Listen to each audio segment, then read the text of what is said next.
everybody, it's Anna. So I had a few thoughts to share this Sunday afternoon. As many of you may already know, I am married to a pastor who's currently serving a church. I'm also ordained, but I'm not serving a church.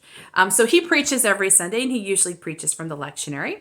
And we often interpret the scriptures in very different ways. And so today is no exception. So I just wanted to lift up what felt to me like a leading about how the way I see the parable that my husband was preaching about today, because I think actually it really matters how we read story. It really changes our own ability to understand. It shapes how we understand ourselves and our world.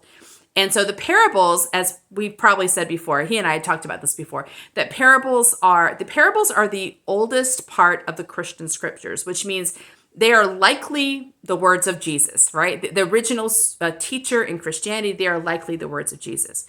Now, the commentary around the scriptures is not as old, right? When they kind of pieced together all these stories of Jesus and the teachings of Jesus, they added stuff in.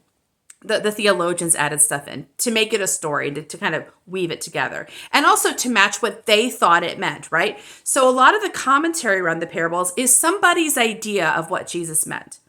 And so to me, that's a sermon, right? You can agree with it. You can disagree with it. I always disagree with my husband's sermons almost like 95% of the time. So this is just people talking about what they think it means. And that's fair, but it's a conversation. You don't have to take that as, the word of Jesus or the word of the teacher. The teacher said the story, right? And how you read the story changes what you think the meaning is, right?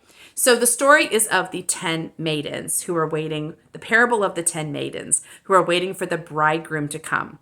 And so there's 5 of them have oil. They all have lamps. That 5 of them have lots of oil prepared, and 5 of them do not have enough oil. So when the bridegroom doesn't come right away, right? And so after midnight, finally the bridegroom comes, and the 5 maidens who had extra oil light their lamps and they go in. They're ready to go in. But the 5 maidens who didn't have any oil or enough oil, they can't light their lamps. And so they're like, oh no, give us some of your oil. To the other maidens, give us some of your oil so we can join in. And the other maidens say, well, if we give you our oil, we won't have enough and we can't go to the party. So, they're not able. They say, go buy extra oil. So that the 5 other maidens who were not prepared, they have to go to the marketplace and try to get oil. But by the time they get back, the bridegroom's already come. The other 5 maidens are inside with their lamps and the door is shut, right? So they missed their chance to go to the party. Okay, so the message after that is, so be aware, for you know not the day or the hour, right? Okay, so in the lectionary, this passage is paired with kind of a scary conversation about end times and, the bad times are coming. And if you're not ready, you're going to get swept away by fear and I don't know, all kinds of stuff. So one way of reading the scripture is we're getting prepared for a calamity, okay? We're trying to get our ducks in a row and get ourselves all ordered up because we're getting ready. We want to be prepared for when the challenge comes because that's what we're getting ready for. And indeed, that's how my husband preached it this morning, right? That we're getting ready for the calamity. Bad things are afoot. Bad things are coming. You want to be in the right space with God before the bad thing happens so that you don't get swept away in the scary, evil things that are happening. So that's the message of be prepared because you don't want to be caught not ready because something bad's going to happen to you. But the parable is about getting into a party, okay? It's a party. I mean, in the Jewish tradition, weddings were a big deal. Like they would go on for maybe a week. There'd be food, there'd be dancing, there'd be music, there'd be wine. I mean, it's a really big deal. It's one of the times when people got a chance to really be community together. Besides worship, when they go to the temple, which was fairly irregular for a lot of the Jewish people, weddings were a big deal. So what the 5 ladies missed out on was the party. And I think, gosh, doesn't that change the parable entirely? Because what it's saying is, hey, be ready for the party. Like there's a party coming. Aren't you excited to go to the party? Don't you want to be ready for the party? You don't want to miss out on the party, do you? And so I think it just changes everything because our minds have a tendency, because our minds are kind of connected to the human part of ourselves and they're worried about survival. Our minds are hardwired to look out for the disaster, right? We are watching for the bear in the woods. Okay, we're trying to watch for the bear.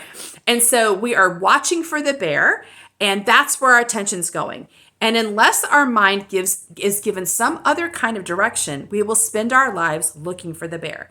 And even if you don't find the bear, even if a bear never comes for you, if you're spending your time looking for the bear, you're not spending your time getting ready for the party. Okay, so you will miss out on a lot of cool, amazing, beautiful things because you're so focused on the bear. So I think this parable is saying, hey, great things are coming. The universe is ready to celebrate you. It's inviting you into the dance, right?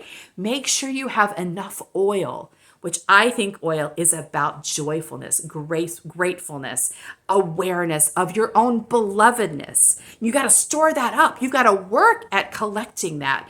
And I think in the case of these 5 maidens, like they didn't invest in other things. They saved their resources and invested in oil so they wouldn't miss this party. So we have to decide how we're going to invest our time and energy. Are we going to invest it in preparing for the rainy day and guarding against the fearsomeness and putting borders up? And if you put energy into that, your resources into that, your time and energy, you don't have resources for the other possibility, which is collecting oil, getting your party goods in line, getting ready for the party.